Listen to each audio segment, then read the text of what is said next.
Hello बच्चों, देखिए आज हम आपको 11th और 9th दोनों क्लासों के लिए इम्पोर्टेंट है। ये जीवों में विविधता 9th में चैप्टर है और प्राणी जगत 11th में चैप्टर है। तो इनके विषय में हम आपको पढ़ा रहे हैं। इससे पहले भी हम आपको क्लासिफिकेशन के विषय में बता चुके हैं, संघ प्रोटोजोआ और संघ पॉलीफेरा। तीसरा संघ है सीलेंट्रेटा, इसके विषय में आज हम आपको बताएंगे। संघ सीलेंट्रेटा जिसको हम निडेरिया भी कहते हैं। निडेरिया का मतलब है निडेल जिससे दंश कोशिकाएं, और सीलेंट्रेटा में सीलोन का मतलब है खोखला या कैविटी या गुहा। तो ऐसे जीव जिनमें दंश कोशिकाएं उपस्थित होती हैं और शरीर में अंतरांग गुहा उपस्थित होती है जिसे हम सीलेंट्रोन कैविटी कहते हैं।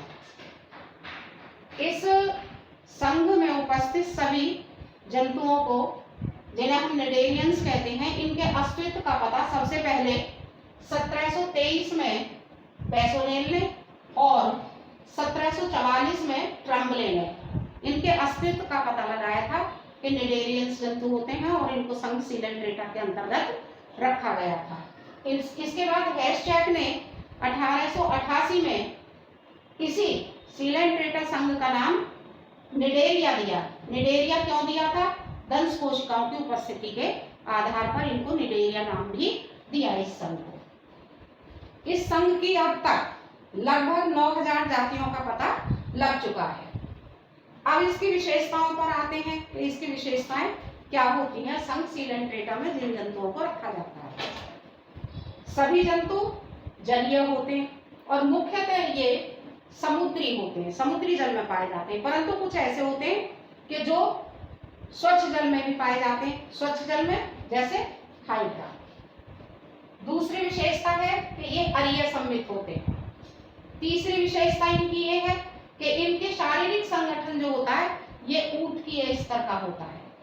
देखिए यहीं से ऊतक अभी तक प्रोटोजोआ एक कोशिकीय थे, संघ पॉलीफेरा के जंतु कोशिकीय स्तर के थे। यहाँ ऊतकीय स्तर प्रारंभिक ऊतकीय स्तर होता है, तो यहीं से ऊतकीय स्तर शुरू होता है। एक और विशेषता इनकी कि इनमें ऊतकीय स्तर तो पाया जाता है परंतु कोई भी स्पष्ट और स्थायी अंग नहीं पाए जाते हैं। तीसरी विशेषता जो हम यहाँ पर भी कह रहे हैं सीलेंट्रोन कैविटी, उसको हम गैस्ट्रोवेस्कुलर कैविटी भी कहते हैं। जठर आंतरी इनके अंदर पाई जाती है। देहभित्ति त्रिस्तरीय होती है, 3 स्तर की पाई जाती है। कौन कौन से 3 स्तर हैं? एपिडर्मिस, गैस्ट्रोडर्मिस और मीजोग्लोइया। मीजोग्लोइया एपिडर्मिस और गैस्ट्रोडर्मिस के बीच में एक जेली जैसा अकोष्ठीय पदार्थ पाया जाता है, ढीला डाला, उसे मीजोग्लोइया स्तर कहते हैं। इसमें दंश कोशिकाएं एपिडर्मिस स्तर में भी पाई जाती है और गैस्ट्रोडर्मिस स्तर में भी पाई जाती है। दंश कोशिका इनमें विभिन्न प्रकार के जंतुओं में अलग अलग प्रकार की होती है, सभी में एक जैसी नहीं होती, अलग अलग होती है। तो विभिन्न प्रकार के जंतुओं में लगभग 30 प्रकार की दंश कोशिकाएं पाई जाती है। अब सबसे ज्यादा हाइड्रा के विषय में हम लोग पढ़ते हैं, तो हाइड्रा में 4 प्रकार की दंश कोशिकाएं पाई जाती है। श्वसन और उत्सर्जन।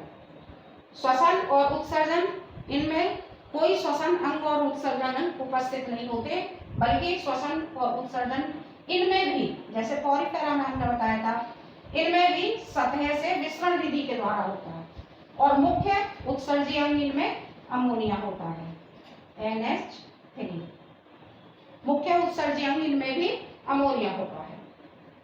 अब आगे तंत्रिका तंत्र होता तो है परंतु प्रारंभिक निम्न कोटि का इसको हम कहते हैं, यानी कि अल्प विकसित होता है।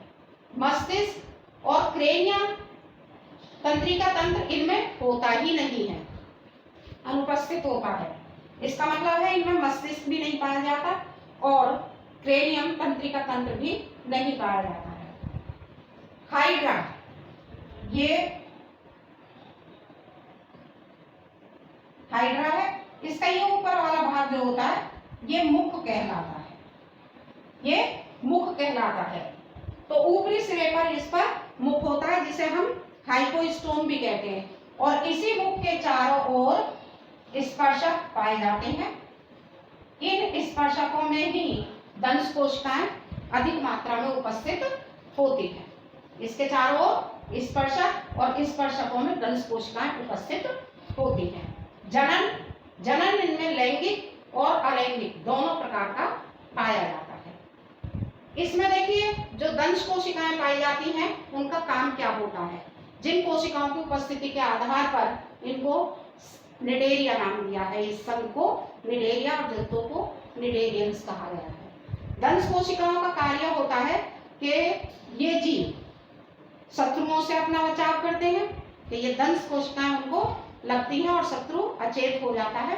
दंश इसमें उपस्थित होता है निडेर, और ये अपना भोजन भी प्राप्त करते हैं। कि जो भी शिकार इनके पास आता है भोज्य पदार्थ, उसको ये अचेत कर देते हैं और उसको इस मुख में डाल के यहाँ अंदर जो कैविटी होती है उसमें इसका पाचन होता है और उत्सर्जी पदार्थों का विसरण विधि के द्वारा निष्कासन हो जाता है।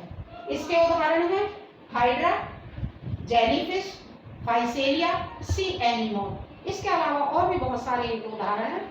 तो ये 9th और 11th से संबंधित संघ सीलेंट्रेटा की विशेषताएं हैं। संघ सीलेंट्रेटा का मतलब और संघ सीलेंट्रेटा के जंतुओं का कैसे खोज हुई और इसका नाम निडेरिया क्यों। Thank you.